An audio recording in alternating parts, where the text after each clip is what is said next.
In the small town of Silverwood, nestled deep in the forest, the locals whispered of a legend that haunted their nights. They spoke of a creature, half man and half wolf, who stalked the woods under the full moon, preying on unsuspecting travelers. The legend had been passed down through generations, and the townsfolk were warned never to venture into the woods alone, especially when the moon was full. One night, a young woman named Emily decided to take a shortcut through the forest on her way home. She had heard the stories of the werewolf, but she didn't believe in such legends.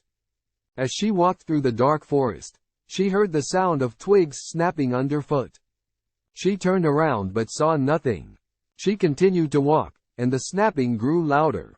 Suddenly, a large, shadowy figure loomed in front of her, and she realized it was the werewolf. She screamed and ran, but the creature was faster. It chased her through the forest, growling and snapping at her heels. Emily could feel its hot breath on her back, and she knew she was doomed. Just as the werewolf was about to pounce, a pack of wolves appeared out of nowhere and surrounded it. The werewolf growled and snarled, but the wolves were not afraid. They fought fiercely, and after a brutal struggle, they defeated the werewolf.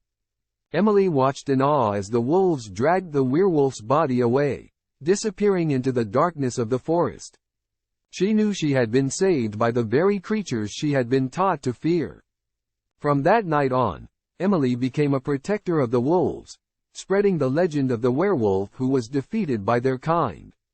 She knew that the werewolf would always be a part of Silverwood's history, but she also knew that the wolves were the true guardians of the forest.